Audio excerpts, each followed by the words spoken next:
Hey guys, thanks for joining us today. We're Titan Protection. We're going to talk about de-escalating conflict and de-escalation tactics. We're going to go over body language, what that looks like, some do's and don'ts to that. We're going to go over verbal skills, again, some do's and don'ts with that as well. And then the reactionary gap and the safety behind. And then later on, we're going to show you how to fire an employee from a security perspective and how to keep that safe for everyone around.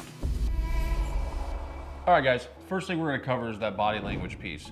A big portion of that is communicating with your body to someone that you're welcoming, you're open, and that you're not being overbearing. When you come up on somebody in an aggressive manner, that can really dictate the results.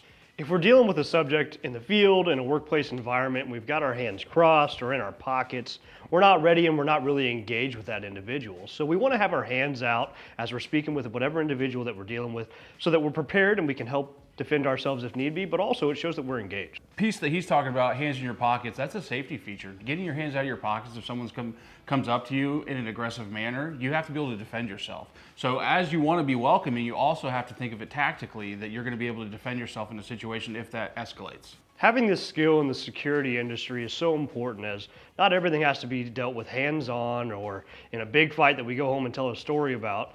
We can deal with these things with good body language.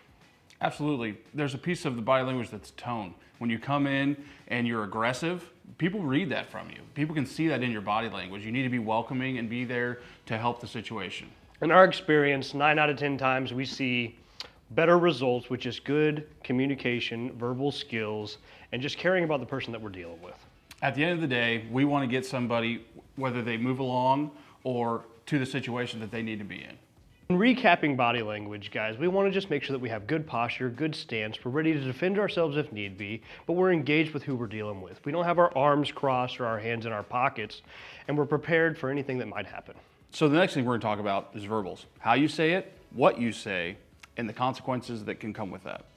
Verbals are something that is extremely important in the security industry. It can determine the outcome of our situation when we're dealing with individuals in the field.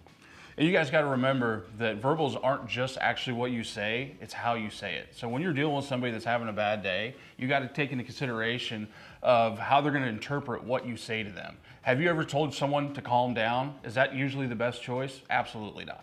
Just because somebody that we're dealing with is yelling doesn't mean we have to match that intensity. We can speak in our same tone and get them to come down to us. That's what we're really looking for. Yeah, at the end of the day, as a security officer, usually you want someone that's being a disruptive person at your property to move on down the road. If you can convince them through your verbals that, hey, it's not worth it, let's just move on, then we're having a successful day. We want to be able to rely on our verbals to get the results that we want so that we can avoid any sort of use of force or physical contact with any individuals in the field. So we've talked about body language, we've talked about verbals, but the most important piece of that is the reactionary gap. If body language fails, if verbals fail, we need to have that reactionary gap maintained. The reactionary gap is extremely important for the safety of the officer and any individuals in the area. We want to make sure to keep a safe distance of 21 feet between ourselves and the subject. Now we know that we can't all go out and count 21 feet when we're dealing with individuals in the field.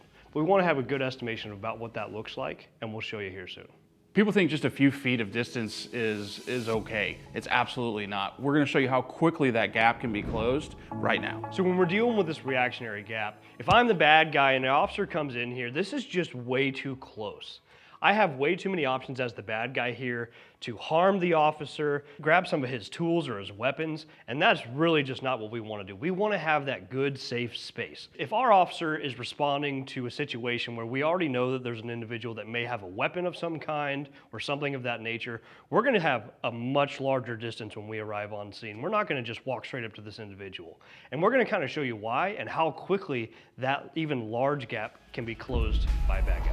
Hey man, how's it going today? I can't lose this job, man. They can't fire me. They can't fire me. They can't fire me. What are you going to do? Let's just have a conversation. What are you going to do? Let's just have a conversation. That right there, guys, is the difference between life and death. Now you guys see exactly how important that reactionary gap is and how quickly that gap can be closed if we're not paying attention. Now that we've gone over these three things, which is the body language, the verbals, and the reactionary gap, we're going to look at a real world situation of an employee firing, which our Titan officers deal with pretty often. And as we probably know, those employees aren't very happy. They're going to be pissed. They're going to be upset that they've got this situation in their life now. And our Titan officers have to use these three key factors to help assist in the situation. I have a family to take care of here. I know that you got a family. Christmas is next month. I know. This is unfortunately. You guys cannot do this to me. I've been here for too long. It's your last day. You need to go with Officer McFarland. Come on, buddy. Oh, come on. We're not bringing him He's involved in gonna this escort as you well. out of the Are you building. guys, well, come on, man. They're firing Take me. it easy. Take it easy. Take it easy. I understand, but Let's this go is outside and talk frustrating. about this. Hey, there's steps forward we can take, okay? But violence is not going to solve this, okay? All right. This just isn't right, man. This isn't right. After you, sir. I appreciate your cooperation. You gotta be kidding me. My last day, you're firing me after I've been here this long? I know. I helped build this company. I understand. You're going to have to go with Officer McFarland here. I'm sorry. Are you kidding me? I don't have to go with him. It's time to go. I'm not going with Hey, the rented you cop. gotta Are you go. kidding me? It's time to go. I'm not even talking to you. What are you gonna make me Let's do? go. Come on. Don't even get near me. Are you Are kidding you me? serious? Let's go, dude. Whoa, You're hey, done. hey, You're done. Are you kidding me? Yeah, you're done. I've been working here for 17 years. Thanks for joining us today, guys. We really appreciate it. We really hope these techniques help you guys stay safe out there in the field and be successful at your job. Thanks for watching. If you have any questions or anything like that, please leave a comment below, and we look forward to seeing you next time.